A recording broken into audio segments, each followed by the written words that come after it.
Muy buenas chicos, ¿qué tal? En este vídeo voy a intentar responder todas vuestras dudas en este preguntas y respuestas. Ya os dije la semana pasada que en el vídeo de microorganismos catalasa positivos dejaseis todos los comentarios para yo poder responderlos en una sesión de preguntas y respuestas y bueno, poder preparármelos un poquito para aportaros un poquito extra, ¿vale? Que no es lo mismo que si os respondiera en YouTube, que al final pues me cuesta un poquito más escribir y aquí es más fluido de forma hablada, etcétera. Entonces yo creo que os van a ser de un poquito más utilidad. Como siempre, recordad, si queréis seguir más contenido, repasos diarios durante el MIR 2021 o incluso durante el MIR 2022, ya podéis seguirme a RabiMedTest, tanto a Twitter como a Instagram, ¿vale? Subo contenido paralelo en ambas cuentas, por lo tanto no os vais a perder nada, me sigáis en una, me sigáis en otra o incluso me sigáis en ambas, ¿vale? Simplemente deciros que empezamos.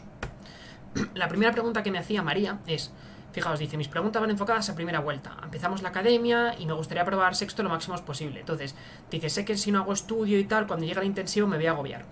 Una cosa que no os dije, cuando os dije que me pusieseis un preguntas sin respuestas, es de qué academia erais. Porque como yo os digo, yo hago tutorías a un montón de alumnos, les doy un montón de consejos y depende muchísimo del tipo de academia en el que esté. Evidentemente no es lo mismo MIR Asturias, como tiene toda la pinta, que es en este caso primera vuelta del intensivo de lo que habla ella, versus CTO, versus AMIR, que tienen enfoques totalmente distintos. No es lo mismo ni siquiera por el tipo de academia en el que estamos, ¿vale? Entonces voy a intentar adivinar un poco en qué academia estáis y os voy a dar consejos un poco polivalentes si veo que no me queda claro en qué academia estáis. Pero lo más importante es saber pues qué tipo de método de estudio estáis siguiendo.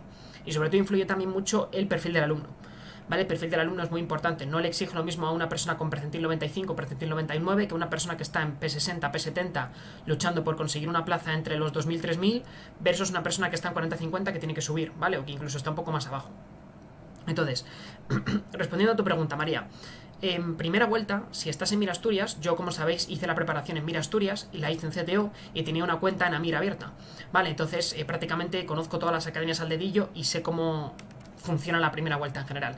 Aquí lo que tienes es MIR Plus. Yo lo que te recomendaría es que en MIR Asturias no hicieses resúmenes de todo, principalmente porque es imposible y no puedes estudiar porque es imposible, ¿vale? Los manuales de MIR Asturias son muy extensos.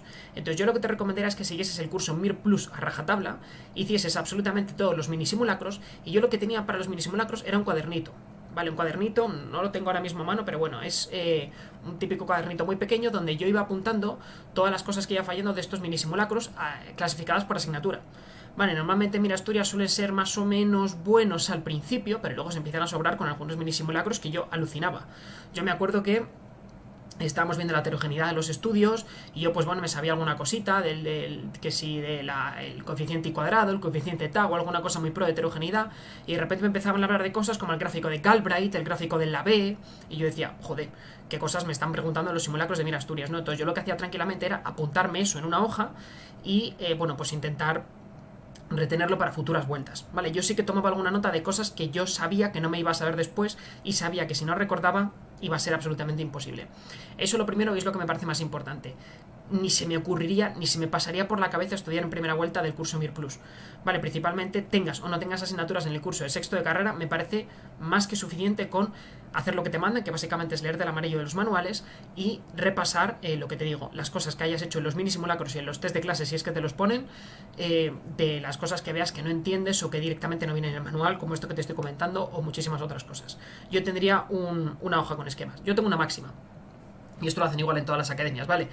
En AMIR lo que hacen en primera vuelta es incidir mucho en simulacros y en CTO lo que hacen es incidir mucho en una serie de diversificadas herramientas de distintos temas y distintos subniveles, digámoslo así, de dificultad, ¿vale? CTO sí que es un poquito más complejo, requiere más explicación, pero en general yo recomiendo que es que sea lo que sea, sean simulacros, sean MIR Plus o sea las herramientas que te dan en CTO, hagáis notas. Toméis notas clasificadas por asignatura, bien sean folios, bien sean un cuaderno, para luego poder recordar esas notas en tercera vuelta, en segunda vuelta, cuando estéis empezando a hacer luego vuestros esquemas principales, ¿vale? Porque si no, va a ser como tiempo perdido. Que tú hagas una pregunta a principios de septiembre, octubre, noviembre, o incluso ya en 2021, cuando estás en el Ecuador de la primera vuelta, o de MIR Plus en este caso, y si no has tomado ninguna nota, se te va a olvidar casi seguro, ¿vale? A mí me pasó muchas veces que tuve que ir otra vez a corregir el test, tuve que ir a la pregunta en concreto para apuntarla, y maldije a mí, y pensé, joder, ojalá alguien me hubiese dicho esto antes, que había que apuntarlo y volver a hacerlo, ¿sabes? Iba a apuntarlo para no tener que volver a este tema en concreto.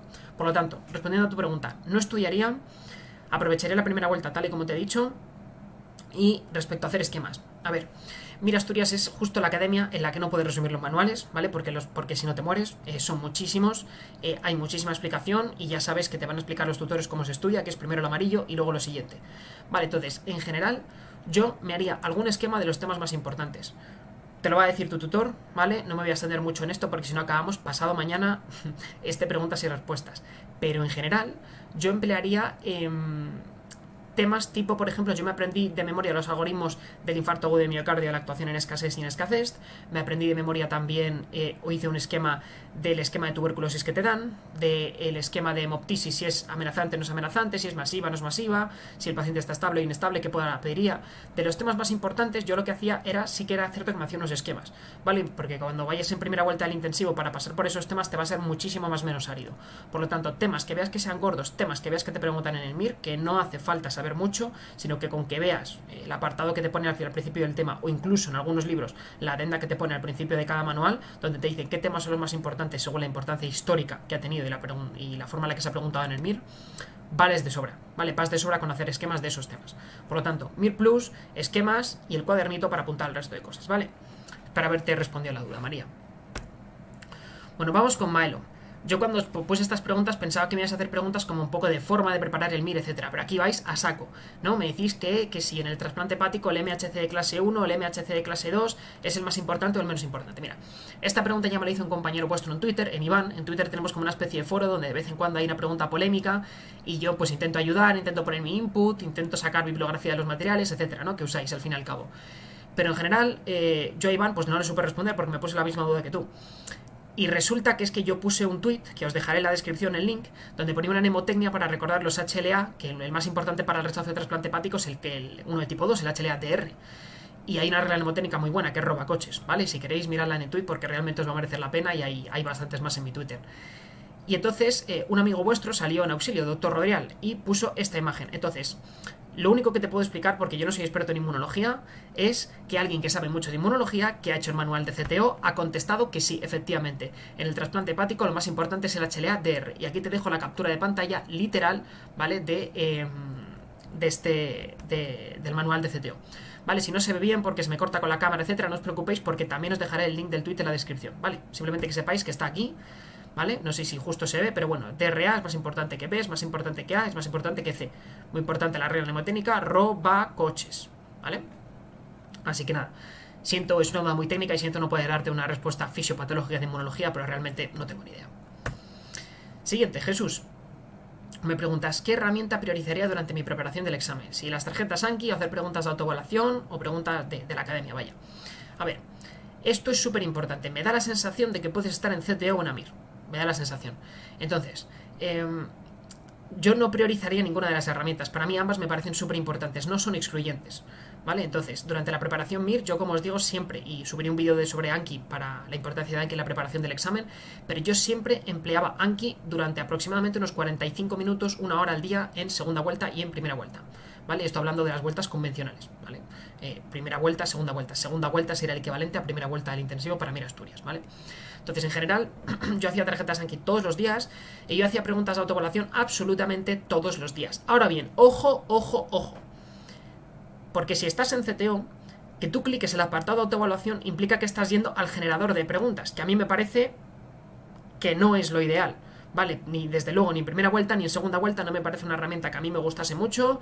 Y bueno, no quiero entrar en detalle en este vídeo porque es un tema un poco peliagudo, pero a mí no me parece que debáis de usar el generador de preguntas de momento, ¿vale? Si acaso yo lo utilizaría en modo fallos al final de la preparación y dependiendo del caso de cada alumno. Pero en general, yo intentaré hacer las preguntas que te dan en la academia, ¿vale? En CTO tenéis un montón de preguntas, como se dice, en MIR Asturias tenéis un montón de preguntas, en el MIR Plus prácticamente programadas para todos los días, es que es un agobio intentar terminarlas, y en AMIR tenéis los simulacros y tenéis suficiente con hacer los simulacros, corregir los simulacros y hacer esquemas de los manuales, os vale de sobra. Desde luego que yo en primera vuelta no utilizaría nada más. Ahora bien, en segunda vuelta, si acaso al final sí que utilizaría las preguntas de autoevaluación. Y me diréis, ¿cuándo? embutidlas en un hueco en el que podáis, pero es muy importante hacer preguntas todos los días, independientemente de las preguntas de autoevaluación que te puedan poner en CTO de Mir Asturias, y mucho más importante en Amir, porque no tenéis preguntas de autoevaluación diariamente. Vale, vosotros tenéis un horario en el que os dicen 10 horas, hoy te toca valvulopatías, ala, chaval, arréglatelas como puedas. Y ahí un poco tienes que planificártelo tú. Vale, entonces yo le doy, los consejos son distintos para cada tipo de alumno, se lo pongo en un momento del día, se lo pongo en otro momento del día, le digo que haga más simulacro, a otro le digo que haga más generador, depende muchísimo. Pero en general, desde luego que no debéis dejar de hacerte preguntas de autoevaluación, sobre todo si sois de Amir, ¿vale? Porque no disponéis de esas preguntas de autoevaluación. ¿Cierto? Aunque luego es cierto que sí que tenéis alguna otra herramienta que no tiene el resto de academias, como por ejemplo puede ser la muerte súbita por los tutores en segunda vuelta, en la que repaséis mucho el libro gordo, pero en general yo sí que tiraría la pregunta de autoevaluación, ¿vale? O sea que yo no prioricé ninguna de las dos, simplemente intentaría embutírmelas en un hueco en el que pueda, pero yo personalmente hacía las dos absolutamente todos los días que pude, hasta prácticamente las 2 semanas antes del examen. Así que si te sirve de referencia, yo lo utilicé. Bueno, Calvin Harris, un honor, por cierto, que nos comentes, Calvin Harris. Nos cuentas, ¿crees que merece la pena subrayar los manuales y todo el tiempo que ello conlleva? Respuesta directa, no, ni de broma, me da igual qué manuales sean. Ahora bien, si estás en Mir Asturias, sí que te renta, porque solo vas a estudiar de manuales, ¿vale? Es inviable hacerte resúmenes de todo.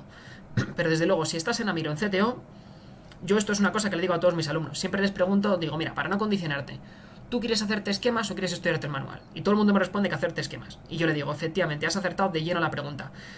Ya vais a ver cuando estéis en tercera vuelta aproximadamente, que es inviable tocar el manual. O sea, en tercera vuelta los manuales dejan de tener poquita información. ¿Os acordáis en la carrera cuando pensabais, ay, pues estos manuales tienen muy poca información, no sé si voy a tener que ampliar?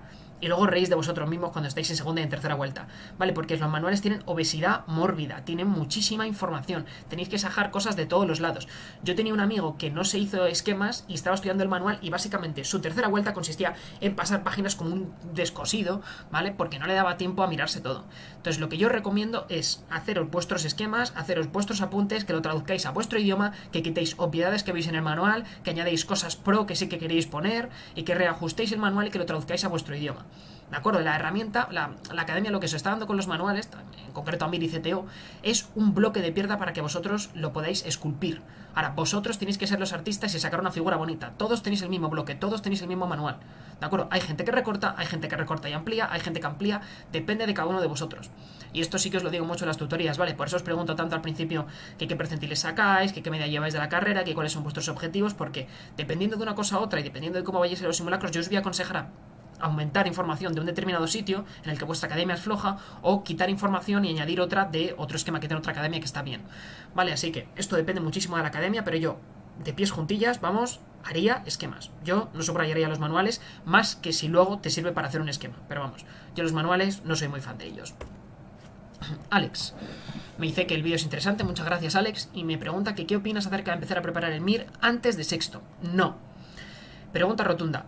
Y os lo digo yo que soy un friki, ¿vale? A mí me encantaba el MIR, yo pues empecé en sexto bien a tope, etcétera. Yo no empecé a preparar el MIR antes de sexto. Y esto es un problema que yo detecto muchísimo en la carrera y muchísimo en mis compañeros de cursos inferiores.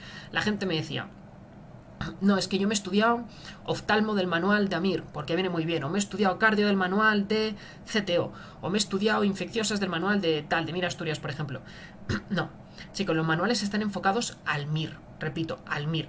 Y es muy importante que sepáis que la carrera no es el MIR. Es cierto que hay algunas cosas que puede estar interesante mirarte durante la carrera. Por ejemplo, el triángulo antibiótico en infecciosas, el mítico triángulo antibiótico que todo el mundo se sabe, ¿vale? Vienen los apuntes de CTO, los que tengáis mis apuntes lo sabéis, viene el manual de Amir, me parece que viene un triángulo mucho más simplificado, pero bueno, yo creo que el mío está mejor porque está integrado todo el manual en el triángulo, pero en general hay cosas que sí que os renta aprenderos, que antibióticos son, que no, cuáles valen para pseudomonas, cuáles no valen para pseudomonas, 4 o 5 cosas de los manuales de la academia en general sí que valen. Pero yo no empezaría a preparar el MIR antes, y sobre todo lo que mucha gente entiende por preparar el MIR antes es estudiarse asignaturas de manuales. ¿Por qué? Porque perdéis fisiopatología por un tubo, repito, perdéis fisiopatología de una manera que luego os vais a arrepentir. Los manuales están hechos en cierta manera para condensar muchísima información en muy poquito, ¿vale? Vais a ver que los manuales que os lo venden como que son muy buenos y tal, y luego veis que hay un montón de información en letra calibrí 7 y que no os da la vida para poder terminar todo. Entonces, vais a intentar aprenderos un montón de datos y vais a perder muchísima fisiopatología, lo que es muchísima fisiopatología. Vale, yo me acuerdo, esto es una anécdota que yo tenía. Yo me acuerdo cuando estaba empezando el MIR en sexto, fui a unas prácticas y me encontré a un alumno de cuarto, me parece que era, o en quinto, estaba ya. Y entonces me decía, bueno, yo es que estoy empezando a preparar el MIR. Y yo le decía, chaval, mal. No vayas por ahí. Y me decía, sí, fíjate. Y me decía, los dos únicos soplos que aumentan con la expiración son la miocardiopatía hipertrófica, o que aumentan al disminuir la precarga, son la miocardiopatía hipertrófica y el prolapso valvular mitral. Y yo le decía, perfecto. ¿Y sabes por qué? Y me decía, pues no. Y le digo, a ver, chaval, tú sabes que eso viene en un cuadrito de todos los manuales de todas las academias. Todo el mundo es capaz de leer y memorizar como un papagayo como tú. Lo que te va a diferenciar de otros en la preparación del examen es cómo sepas tú entender por qué están ocurriendo las cosas. Y le pregunté, durante la inspiración, ¿qué aumentaría más, los soplos de cavidades derechas o de cavidades izquierdas? Ni idea. Y yo le dije, derechas. Y me dijo, vale, derechas, me la aprendo de memoria. Y le dije, se llama el signo de Rivero Carvalho. Y el chaval decía, sí, me la aprendo de memoria, Rivero Carvalho. Y yo decía, pero que no te lo tienes que aprender de memoria. Tienes que saber que con la expiración aumenta la precarga, ¿vale? Por la presión negativa del tórax. Aumenta la precarga, aumenta muchísimo los soplos que están en cavidades derechas, ¿vale? Y con la expiración aumenta los de izquierdas. Esto es una tontería, ¿vale? Pero en general, me he equivocado antes, creo que he dicho que la miocardiopatía hipertrófica aumentaba con la aspiración. Bueno, sabéis que no, ¿vale? Entonces, en general, lo que hacéis muchos al aprenderos estos manuales es quitar la fisiopatología, y lo que es más importante en la carrera, tenéis muchísimo tiempo para ahondar, ¿vale? En la materia, donde tenéis mucho tiempo para enteraros de por qué ocurren las cosas, y eso es lo que es el bagaje que realmente os va a servir en el MIR, ¿vale? Yo me acuerdo en la carrera, yo estudié, por ejemplo, ginecología. Entonces yo me acuerdo que con ginecología decía, imposible. Yo me acuerdo que la asignatura me costó muchísimo estudiarla, acabé estudiándola a tope, era de las asignaturas que mejor me sabía, pero me ocupé de entenderla muchísimo, ¿vale? Pero al principio me costó mucho, eran 70 temas teníamos nosotros de gine. Vale, pues yo terminé gine, saqué matrícula, saqué un 10, di las palmas con las orejas y dije, increíble, madre mía, no puede ser esto con gine. ¿Qué es lo que pasó? Que luego llegué a la academia y yo de los TNMs de gine no me acordaba de nada, y eso era mama, endometrio, cervix, ovario, vagina, vulva, no me acordaba de nada. Me preguntaban cosas sobre el algoritmo de bolsa rota, ni idea. Algoritmo de parto pretérmino, ni idea. Algoritmo diagnóstico terapéutico en las amenorreas, ni idea. No tenía ni idea de ningún algoritmo. ¿Qué es lo que pasa? Que yo las cosas básicas sí me las sabía. Cuando me decían, una señora con síndrome de ovario poliquístico, ¿cómo tendrá la temperatura en la segunda fase del ciclo? Y yo decía, aquí me están intentando liar. Como esta gente no ovula, no segrega cuerpo lúteo, no sale el cuerpo lúteo. Como no está el cuerpo lúteo, no hay progesterona. Como no hay progesterona, no aumenta la temperatura en la segunda fase del ciclo. Y yo sabía deducir un montón de cosas que simplemente eran de fisiopatología, incluso en gine, ¿vale? Que parece que gine no es fisiopatológica, gine sí es también fisiopatológica, ¿vale? Muchas asignaturas también lo son. Entonces lo que yo os recomiendo durante la carrera es que no tengáis los ojos puestos en el MIR, sino que tengáis los ojos puestos en hacer la carrera bien. Y esto es por un doble motivo. El primer motivo es porque tenéis que tener buena media en la carrera. Ya estáis viendo que ahora mismo, con menos preguntas del examen y con el mismo porcentaje, el porcentaje de la carrera adquiere una importancia relativa, ¿vale? O sea, yo tenía el puesto en el MIR el 54 y el que estaba delante de mí tenía 2 décimas más que yo y las mismas netas, el que estaba debajo de mí tenía 2 décimas menos y con las mismas netas, el anterior tenía 1 décima menos todavía, o sea, era una cosa que era alucinante, ¿vale? La importancia relativa que hay en el expediente, cuando todos estamos apelotonados en un mismo sitio, en la campana de Gauss, influye el expediente, aunque no lo queráis, ¿vale? Por lo tanto, yo sí me centraría en la carrera y me centraría sobre todo en los agentes fisiopatológicos que os sirven luego para razonar cosas y que es lo que realmente no se os va a olvidar, y me centraría sobre todo también en petar las asignaturas para obtener una buena media, ¿vale? Así que nada, Alex, espero haber respondido tu duda. Lo siguiente nos responde Take a Breath. Hola, gracias por tu contenido. Mira, quería preguntarte que por qué preparaste el MIR con 2 academias diferentes y cuáles son los puntos fuertes para combinarlas entre sí. Esta pregunta es tremenda y llevo esperando desde que empecé el canal de YouTube a que me la hicieseis. Y como es tan buena, no te la voy a responder ahora. Creo que voy a grabar un vídeo para la semana que viene hablando un poco sobre este tema, porque es un tema muy controvertido del que no he visto nada en internet, no he visto ningún colgado que se haya apuntado a 2 academias, aunque hay un huevo de gente que lo hace. Y bueno, sin más, muy buena duda y espero que estés atento o atenta a mi canal y que estés suscrito con las notificaciones, porque la semana que viene yo creo que se va a venir vídeo de esto. Así que nada, siguiente, me dice As2Go. ¿En qué momentos del día memorizabas? Entiendo que ya estamos ya en segunda vuelta o primera vuelta del intensivo. ¿Y cómo te acabas al final aprendiendo bien las cosas? Pues mira, esto es una muy buena pregunta y esto yo creo que es uno de los temores que tenemos la mayoría de opositores del examen. Vale, yo tenía un temor terrible con la memoria de trabajo y esto siempre lo digo en mis tutorías. El proceso de aprendizaje, sabéis que empezamos por una meseta cuando nos hemos aprendido algo, ¿de acuerdo? Luego lo olvidamos, pegamos un bajón, lo recordamos y empezamos a subir otra vez y volvemos a la meseta. ¿Qué es lo que pasa? Que la siguiente vez que se nos olvida, el bajón es pequeñito y subimos mucho más rápido. Y así hasta que hacemos una meseta perpetua, que es lo que sería la memoria a largo plazo. En vuestro caso, el momento del día que os programan para estudiar, es muy difícil estudiar. ¿Vale? ¿Por qué? Porque imaginaos que yo me estoy haciendo los esquemas de cardiopatía isquémica en segunda vuelta. Yo me leo hasta las comas de cardiopatía isquémica. Pero vosotros os pensáis que yo voy a poder acordarme de algo, si me he leído hasta las comas. Pues en ese momento lo tengo en la memoria de trabajo, me lo sé perfecto hoy, mañana, pasado, y como tenga el sábado el simulacro, peto el simulacro en cardio. ¿Qué es lo que pasa? Que 3 semanas después, ¿qué pasa por encima? Cardio, neuro, neumo, nefro, psiquia, gine. Ya está. Se te ha olvidado cardio, se te ha olvidado. Te sabías la dosis de carga del clopidogrel y ahora no sabes ni qué es CAS test de alto riesgo, ni de bajo riesgo, ni qué es un Grace Score, ni no sabes nada. Y eso es un problemón en segunda vuelta. Entonces, respondiendo a tu pregunta, yo memorizaba en el momento en el que corregía el simulacro. Yo paraba mucho tiempo en corregir el simulacro e intentaba emplear memorización.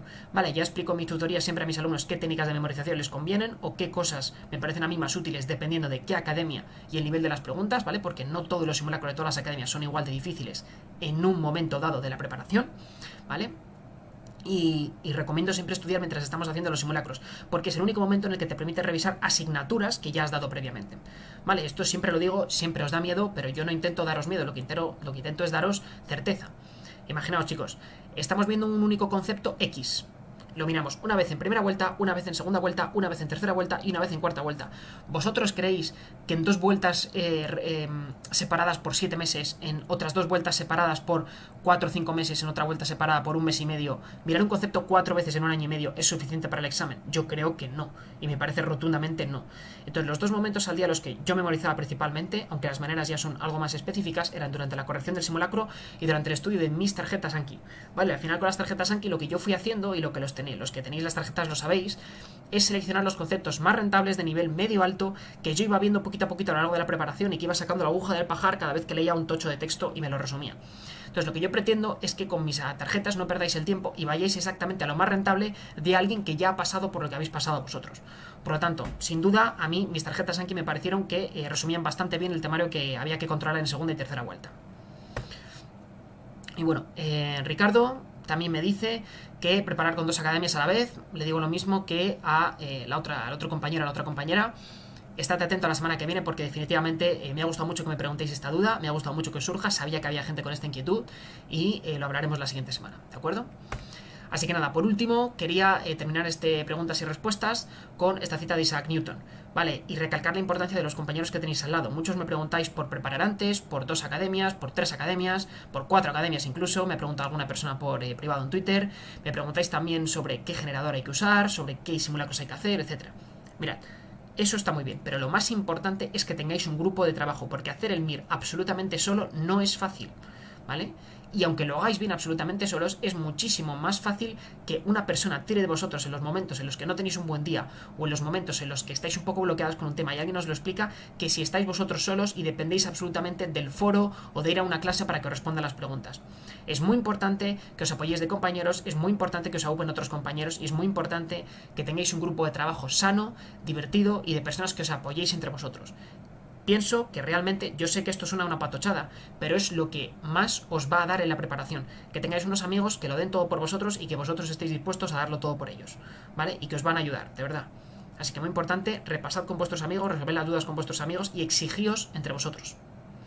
Un saludo, chicos, espero que os haya gustado.